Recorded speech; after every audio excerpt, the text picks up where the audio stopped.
Life has a quiet way of pushing us to control outcomes, timing, and even how others respond. So we tighten our hold, plan more, and push ahead, believing constant effort will make life cooperate. Yet the more we force, the heavier we feel, mentally tired, emotionally unsettled, spiritually unclear. Here is the truth Buddhism points to, but is rarely explained simply. Life does not open to pressure, it opens to presence. As one teaching reminds us, when the mind lets go of control, the path begins to appear. Look at your own life, no belief needed. Where has effort turned into exhaustion instead of progress? Before we continue, your doorway to calm, clarity, and timeless Buddhist insight. Stay with me until the end, because the moment you stop chasing may be the moment everything finally begins moving toward you. 1. Stop tightening the inner fist. You are not tired because life is heavy. You are tired because you are tightening yourself against it. Before effort fails in the world, it fails inside the chest, inside the jaw, inside the breath. Why does effort feel heavy even before results disappear? Because forcing begins as tension in the sense of me, and life cannot flow through a clenched mind. I have watched many disciples confuse discipline with pressure. They believe pushing harder will bring peace faster. But notice this carefully. When you force, your body contracts, your breath shortens, and your thoughts become narrow. Suffering does not arrive later. It arrives the moment you grip.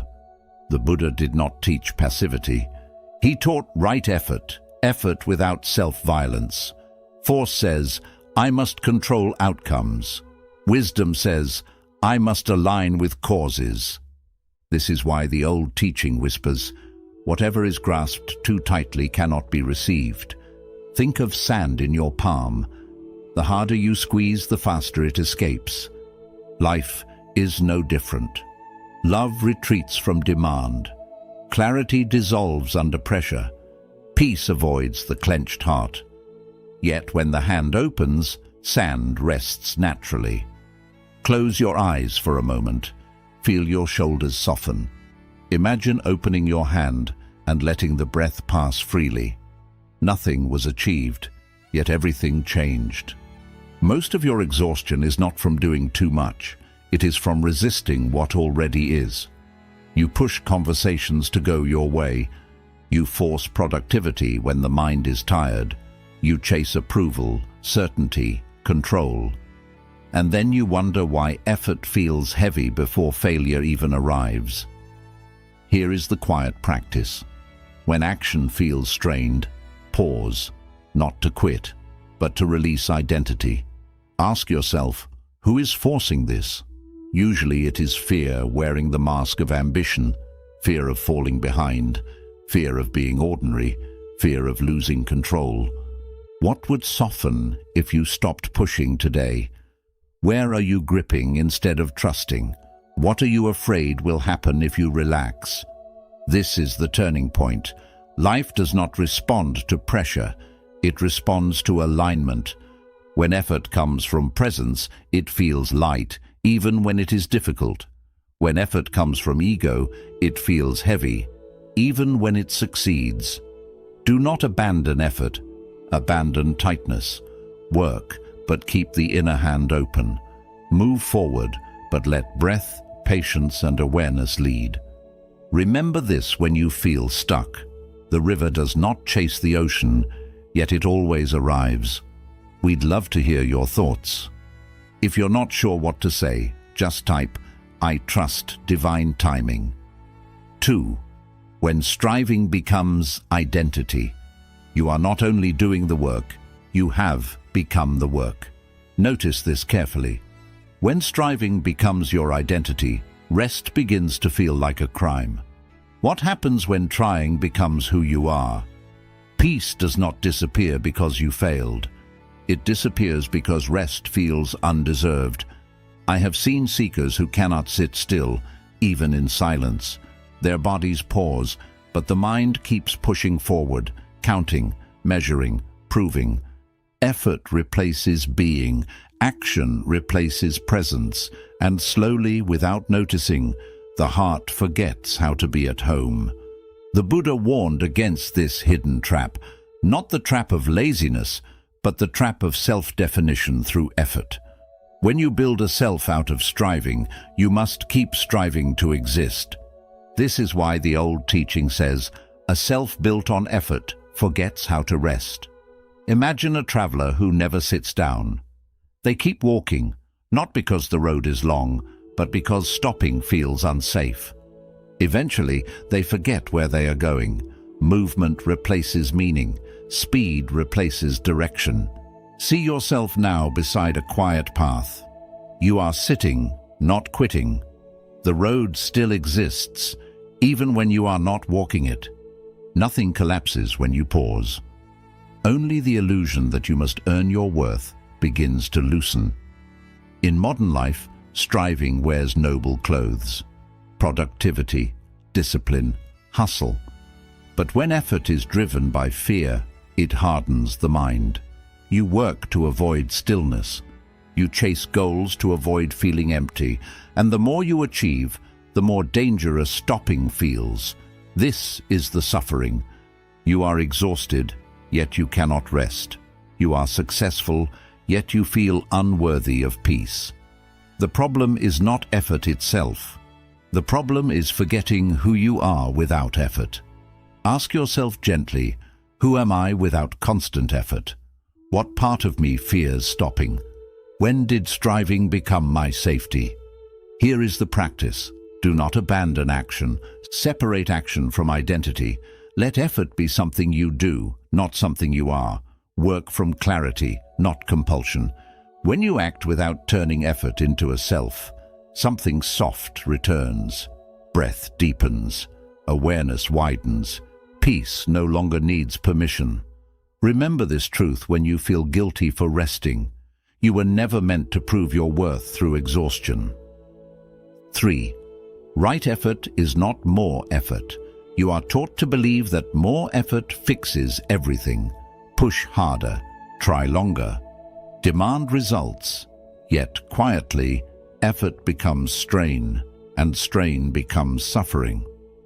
Why did the Buddha praise effort yet warn against desire? Because effort that clings poisons the heart, even when it succeeds. Right effort is not force, it is movement without grasping. It acts fully, then releases. This is why effort feels heavy when anxiety is attached to outcome. You are not just rowing, you are fighting the river. I have watched people exhaust themselves doing the right actions with the wrong inner posture. They meditate to escape pain. They work to silence fear. They help others to feel worthy. Outwardly, effort looks noble. Inwardly, the heart is tense, bargaining with life. The Buddha spoke of effort that leaves no trace, not lazy, not indifferent, but clean. As the teaching reminds us, true effort leaves no residue in the heart. When action is complete, it is complete. No clinging, no replaying, no demand for reward. Imagine rowing a boat across a wide river. If you fight the current, your arms burn and your breath shortens. But when you row with awareness, stroke, release, stroke, release, the river begins to help you. Effort remains, but struggle dissolves. Now imagine resting the oar for a moment. Feel the river carry you. Nothing collapses when you pause. The water does not punish you for resting. Life moves even when control loosens. Most anxiety comes not from action, but from attachment to outcome. You act while secretly demanding certainty. You give effort while gripping expectation. This is why the mind never rests, even after success. Right effort asks a sharper question. Am I acting or controlling? Can I do my best without demanding reward? What would effort feel like without anxiety? Here is the practice. Before acting, soften the body. During action, stay present with breath and sensation. After action, let go completely. Do not measure yourself by results. Measure yourself by clarity. When effort is free of grasping, something subtle changes. Work becomes lighter. Failure teaches instead of wounds. Success passes without addiction. You move, yet you are not dragged by desire. This is the quiet power the world rarely teaches. Effort guided by wisdom does not exhaust you.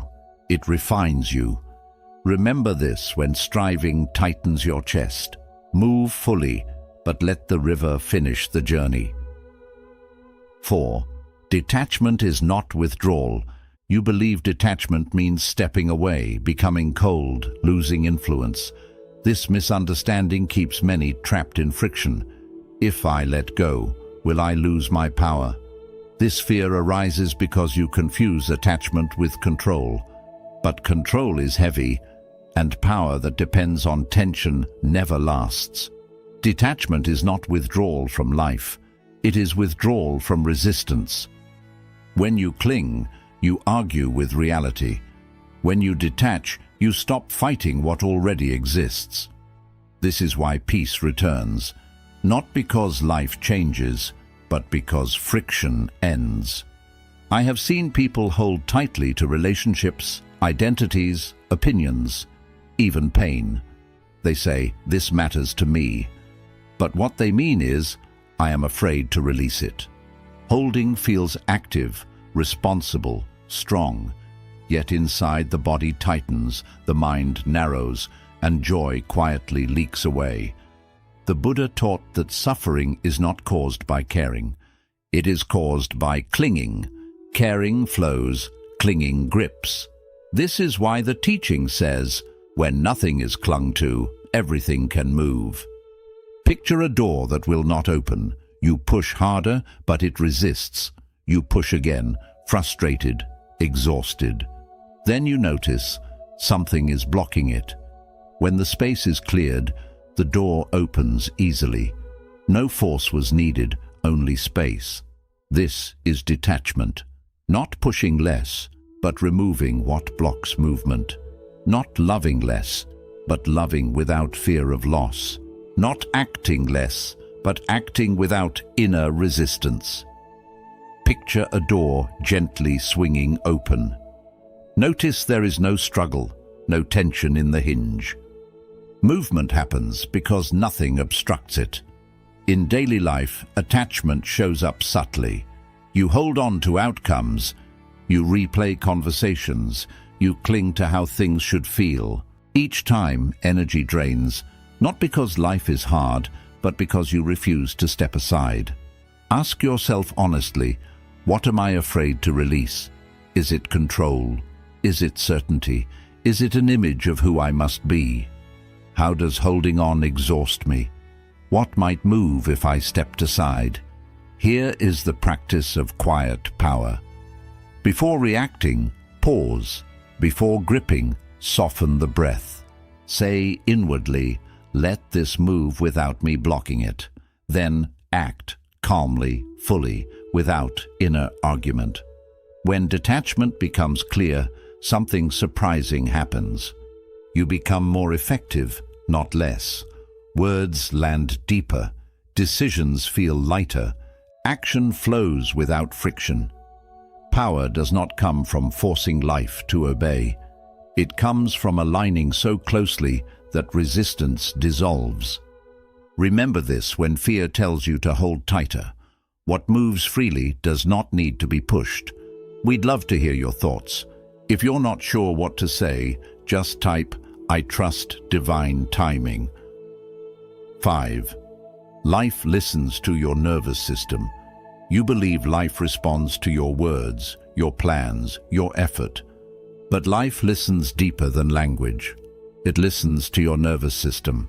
Why do calm people attract clarity, while anxious effort creates confusion?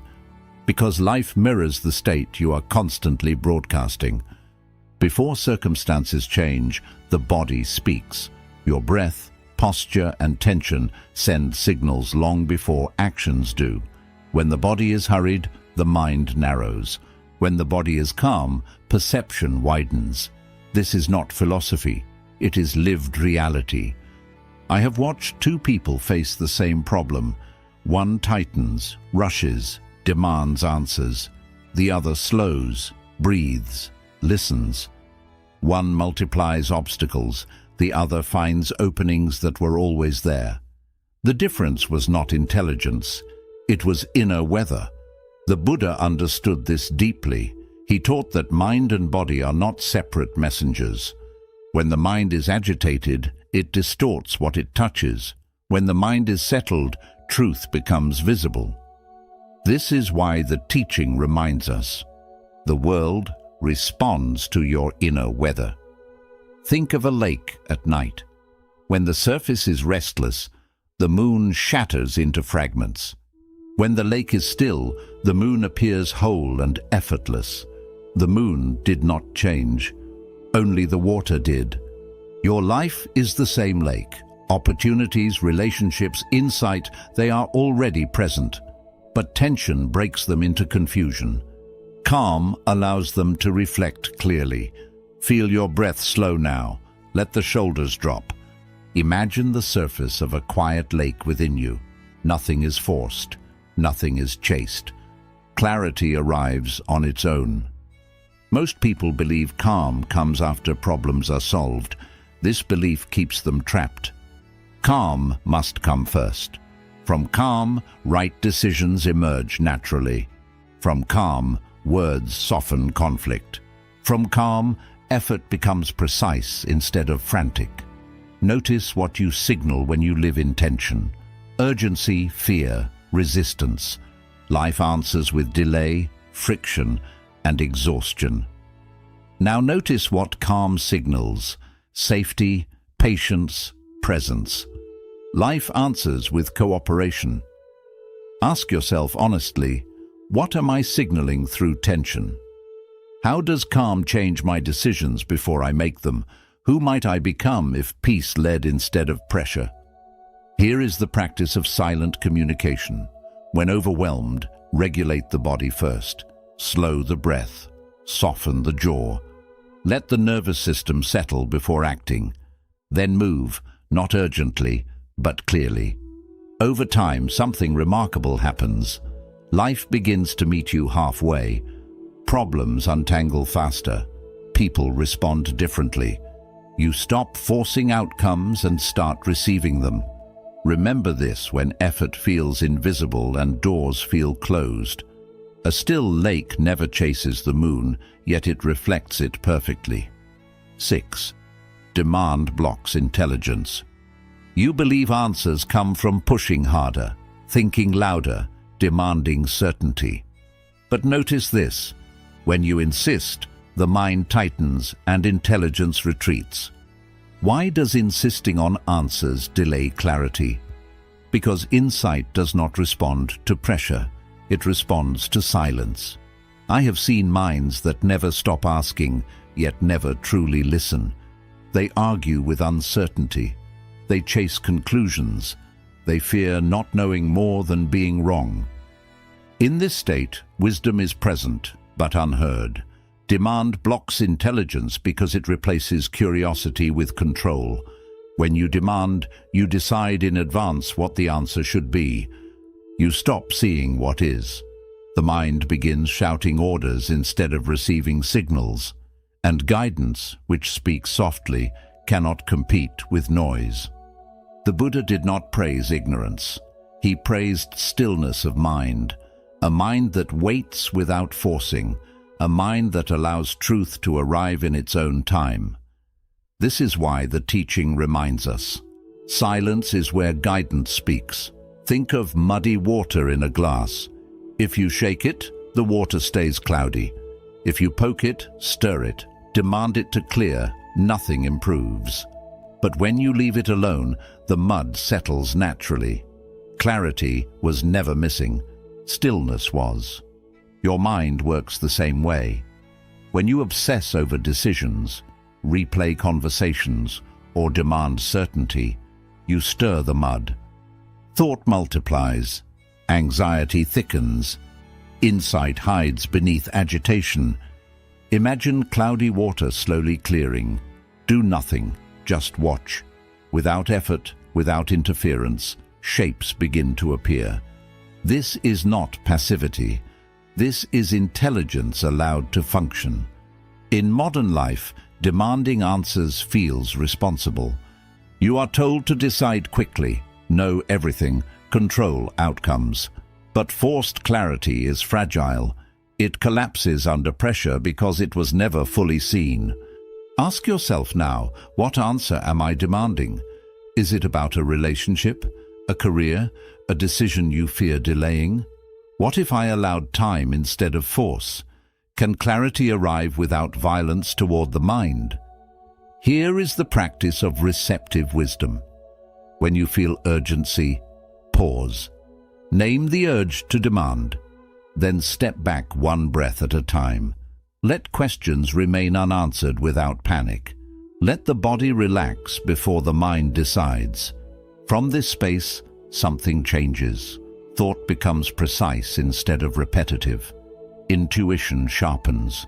Choices feel simpler, not because they are easy, but because they are clear. You begin to notice signals you were too loud to hear before. Subtle insights, quiet warnings, gentle directions. This is the turning point. Control blinds wisdom. Silence reveals it. Remember this when the mind pressures you for immediate answers. Mud settles when water is still, and so does truth. 7. The moment you stop chasing. You have been taught that movement creates progress. Run faster, reach further, chase what matters. Yet notice this strange truth. Sometimes life moves only when you stop pulling it toward you. When does life finally move? Often at the exact moment you stop chasing. Chasing feels active, hopeful, responsible.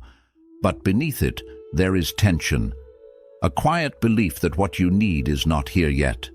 This belief turns effort into pursuit and turns desire into restlessness. And life, sensing desperation, resists being grabbed. I have seen people chase success, love, recognition, peace. They run with discipline and exhaustion, yet feel strangely behind. The more they chase, the further things seem to move. Not because life is cruel, but because control replaces cooperation. The Buddha understood this reversal. Life does not respond to pulling, it responds to alignment. This is why the teaching says, what follows you no longer needs to be chased. When you move from clarity instead of craving, life begins to walk beside you. Think of your shadow at noon. The faster you run, the more it disappears. But the moment you stop, it arrives quietly at your feet. You did not call it, you did not chase it. You simply stood still. Stand still now in your mind. Imagine sunlight resting on your shoulders. Notice the shadow appear on its own. Nothing was forced, nothing was demanded. Most chasing is driven by fear. Fear of being left behind, fear of missing out, fear that stillness equals failure.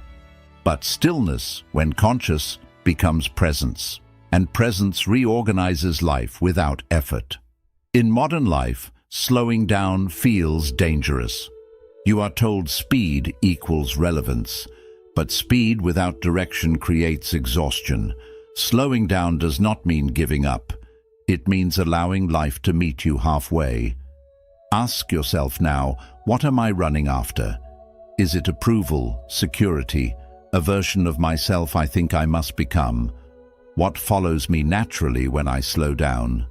What if life is already near, waiting for me to stop running past it? Here is the practice of cooperation. Do the work that feels aligned, not frantic. Move with attention, not urgency. When anxiety pushes you forward, pause instead of accelerating. Let the body relax before the next step. From this place, effort changes its quality. You still act, but you are no longer hunting outcomes. Opportunities begin to appear without force. People respond differently. Timing improves without manipulation. This is the quiet turning point. Life stops resisting when you stop dragging it. What belongs to you begins to follow when you stop chasing. Remember this when you feel desperate to reach the future. Stand still long enough, and what is meant for you will find you. We'd love to hear your thoughts. If you're not sure what to say, just type, "I trust divine timing." 8. Allowing is advanced discipline. You think discipline means tightening, pushing, proving, but there is a deeper discipline that looks like stillness from the outside. Why does allowing feel so difficult? Because the ego equates stillness with failure and silence with loss of control. Allowing threatens the part of you that survives through effort. It asks you to trust what you cannot measure. It removes the familiar tension that says, "I am doing something." Without that tension, the ego feels exposed, so it rushes, plans, interferes, anything to avoid resting in uncertainty. I have seen practitioners who can sit for hours, yet cannot allow one moment of not knowing. They move constantly, not because action is needed, but because stillness feels unsafe. They call this discipline, but it is fear wearing a disciplined face. The Buddha spoke of strength that does not announce itself, strength that waits without collapsing, strength that allows conditions to ripen. This is why the teaching says, to allow is to trust intelligence beyond effort.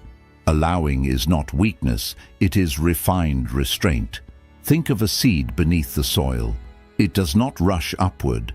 It does not dig itself out to check progress. It rests unseen, untouched, responding to timing it cannot control. And because it does not interfere, growth becomes inevitable. Picture a seed resting in the soil. Feel patience replacing urgency. Notice how nothing looks productive, yet everything is happening. In your life, allowing feels dangerous because results are invisible. You are taught to value only what can be seen, but most transformation happens quietly, beneath awareness. When you interfere too early, you disrupt what was forming naturally. Ask yourself, where do I confuse stillness with laziness? Is there an area where action has become avoidance? What might be growing unseen in me right now? Can I trust the process without constant interference? Here is the discipline of allowing. When nothing clear needs to be done, do nothing, consciously. Stay present instead of searching for tasks. Resist the urge to interfere out of anxiety. Let time and clarity meet on their own terms. This does not mean you stop acting forever. It means you act only when action is right. When movement comes from clarity, it feels effortless. When it comes from fear, it feels urgent. As allowing deepens, something shifts. Patience becomes stable. Decisions become simpler. You stop exhausting yourself proving progress. This is advanced discipline, the courage to wait without quitting, the strength to trust without forcing. Remember this when stillness feels uncomfortable. The seed does not rush, yet it never fails to grow. 9. Peace is the real magnet. You believe attraction comes from effort, strategy, visibility. But watch closely, life moves differently around peaceful people. Why does abundance arrive only after surrender? Because peace aligns you with timing that force can never access. Peace is not the reward at the end of struggle. It is the condition that allows things to arrive. When the mind stops chasing, it becomes receptive. When the heart stops demanding, it becomes magnetic. This is not mystical, it is precise. I have seen people run endlessly towards success, love, meaning. They collect movement, but not fulfillment. Then something shifts. They stop pushing, they stop proving. And suddenly, life begins to approach them instead. The Buddha understood this quiet reversal. Desire bends time against you. Peace aligns you with it. This is why the teaching says life moves toward those who are not chasing it, not because they are passive, but because they are present. Think of flowers in a field. They do not call the bees. They do not chase attention. They bloom fully, rooted, still. And because they are aligned with what they are, life comes to them naturally. Your life works the same way. When you are anxious, you broadcast lack. When you are peaceful, you broadcast wholeness. Life responds differently to each signal, not as punishment or reward, but as resonance. See yourself now, rooted, calm, present. No leaning forward into the future, no pulling from the past. Just here. Watch life approach gently. Notice how effort dissolves without progress stopping.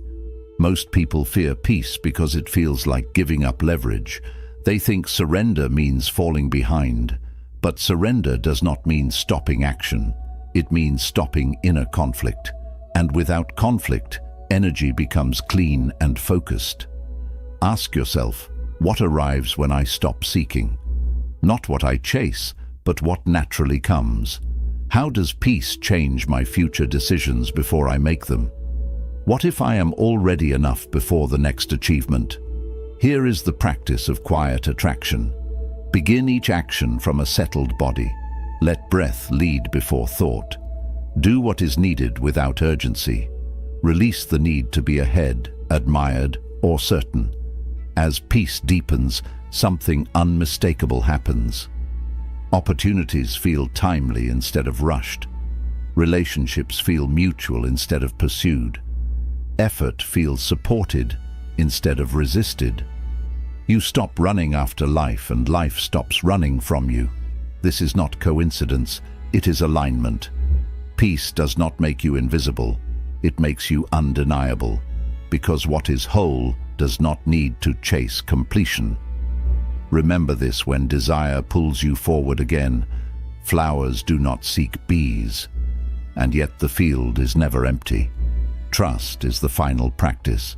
You have let go of force. You have softened effort. You have learned to stop chasing, stop gripping, stop demanding. Now a deeper question appears. What remains after letting go? When control falls away, what is left to stand on? What remains is trust, and with trust, flow begins. Trust is not belief that everything will go your way. It is the absence of inner resistance when things do not. It is the quiet understanding that life does not need to be wrestled into meaning. When trust appears, struggle dissolves, not because problems vanish, but because opposition ends. I have watched seekers master discipline, silence desire, and release attachment, yet still suffer. Why? Because without trust, letting go feels like falling. The body relaxes, but the heart still braces. Flow cannot arrive where fear is guarding the gates.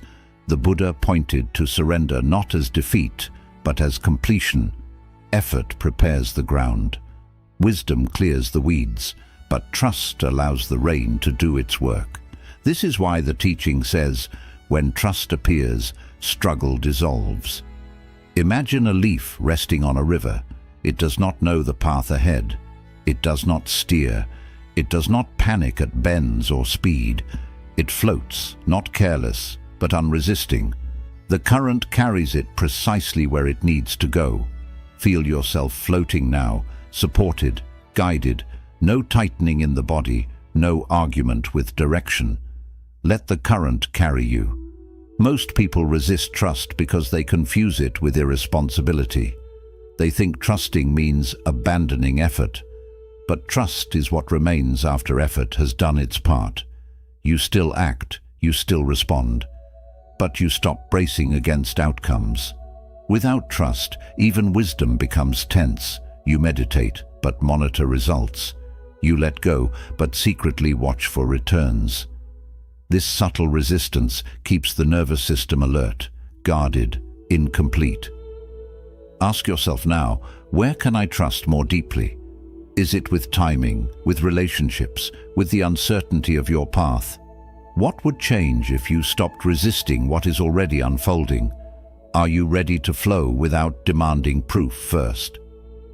Here is the final practice. After doing what is right, release the rest. Do not rehearse outcomes. Do not tighten around hope or fear. Let life answer in its own language. As trust matures, something profound happens. You stop feeling carried against your will. You begin to feel carried with it. Effort becomes natural. Rest becomes honest. Presence becomes home. This is not giving up control. It is realizing you never truly had it. And in that realization, peace stabilizes. Remember this when fear whispers that you are doing nothing. The leaf does not swim, yet it never misses the river's path. 11. Life moves when you do not interfere. You keep reaching in to adjust life, correct it, hurry it along. You call this responsibility. But often, it is fear disguised as involvement. What if life already knows the way? What if your constant interference is the very thing slowing it down? Non-interference is not neglect. It is intelligence that knows when to step aside. Life moves when you stop interrupting its rhythm. Not because you become passive, but because cooperation replaces control. I have watched people exhaust themselves, fixing what was never broken. They edit conversations that already ended. They force decisions before clarity arrives. They push growth before roots are strong. And then they wonder why nothing feels settled. The Buddha spoke quietly about this kind of wisdom, not doing less out of laziness, but doing less out of understanding. This is why the teaching says, do less, align more. When you align with what is already unfolding, effort becomes clear instead of frantic. Think of the sky. It never pushes clouds. It never controls their speed or shape, and yet movement happens naturally. Storms pass, clear space returns, the sky does not interfere, and because of that, nothing is stuck. Look up now, in your mind. See a wide sky, feel how open it already is. Notice that nothing needs your help to move through it. Your life is that sky. Thoughts, emotions, events. These are clouds. When you chase them, resist them, or try to force them away, turbulence grows. When you let them pass, space stays intact. Most interference comes from impatience. You want certainty now, relief now, proof now, but wisdom respects timing. It knows when action brings clarity and when it only disturbs. Ask yourself gently, where am I interfering without need? Is there a problem I keep touching that only needs time? What feels natural right now without forcing? Can I step back with trust, even if the mind feels uneasy? This is the practice of non-interference. Before acting, ask, is this needed or am I anxious? If the body feels tight, wait. If the mind feels loud, pause. Let clarity come to you instead of pulling it forward. When you interfere less, patterns reveal themselves. People show you who they are. Situations resolve without control. Your energy stops leaking into resistance. This does not make you weak. It makes you precise. You act only when action belongs. You speak only when words help. And slowly, something meaningful becomes clear. Life has been moving all along. You were never meant to control it, only to cooperate. Remember this when you feel the urge to step in again. The sky does not manage the clouds, yet nothing is out of place. We'd love to hear your thoughts. If you're not sure what to say, just type, I trust divine timing. Bonus. Everything arrives when you stop reaching. You keep reaching for life as if it might slip away.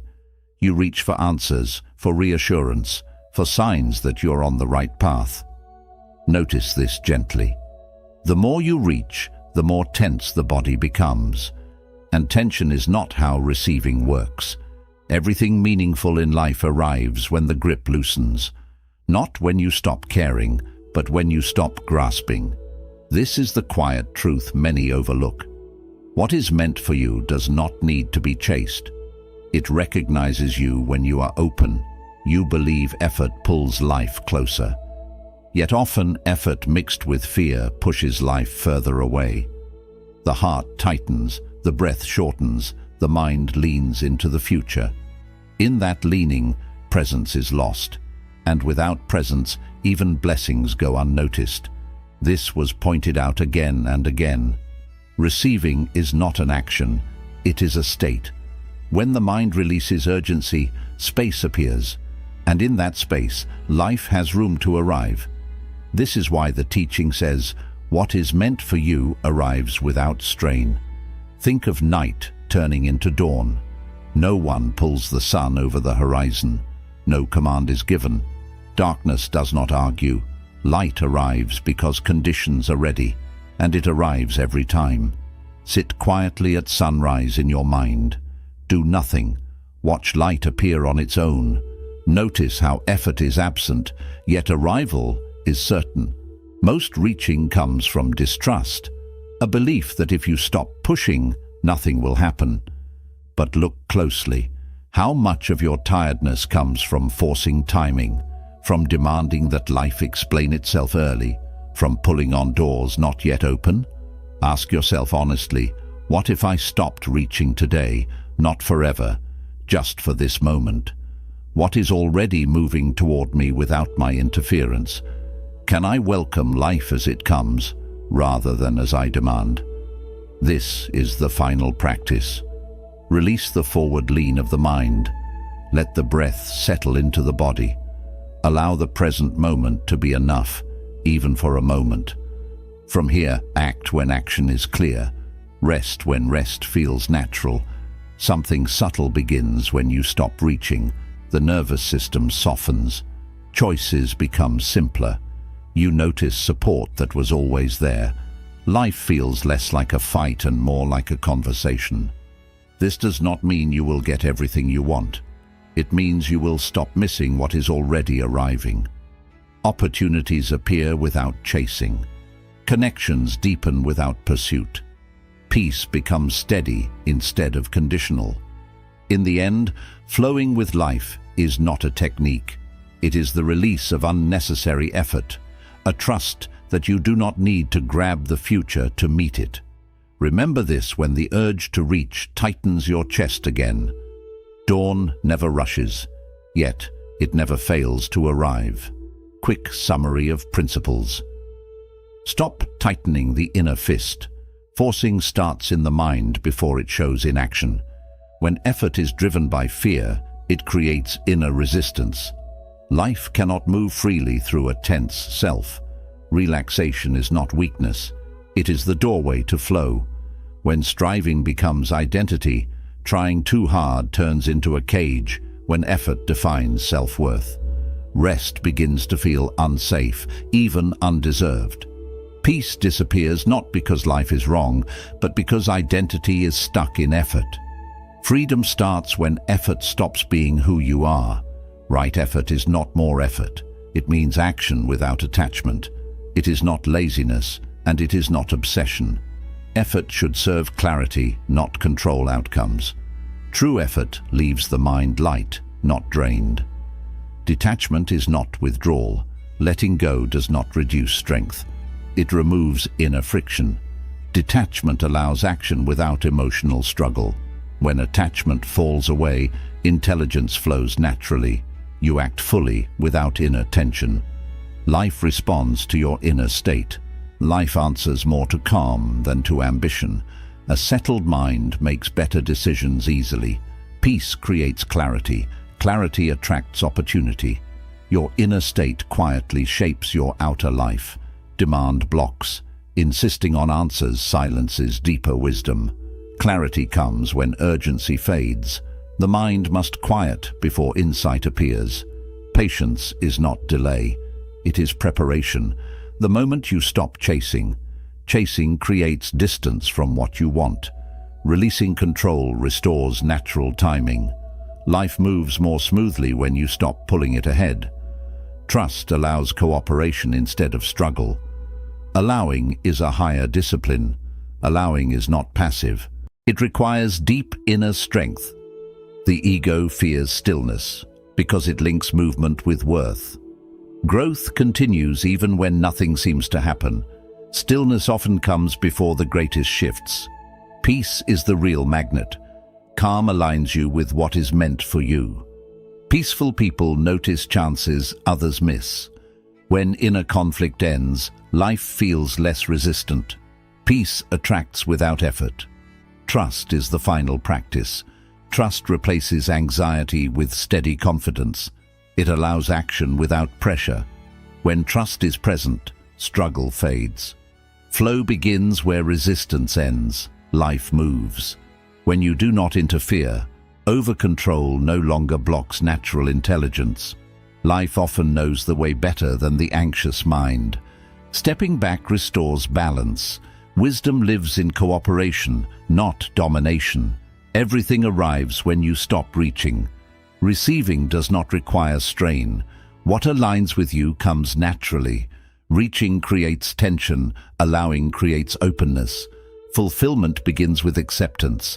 Life was never asking you to try harder, it was asking you to become quieter. When effort softens into awareness, clarity rises on its own. When control dissolves, movement begins naturally. And when trust replaces urgency, life no longer feels like a battle. It becomes a dialogue. Sit quietly, doing nothing. Spring comes, and the grass grows by itself. Today, don't force change. Simply notice where you can release pressure, loosen expectations, and return to calm. That may be the most powerful action you take. Final reflection. Question: what if peace is not the reward for effort, but the starting point of a life that finally flows? If this message resonated with you, like and share this video. Share your thoughts in the comments for more inspiring Buddhist insights on living a peaceful, balanced life.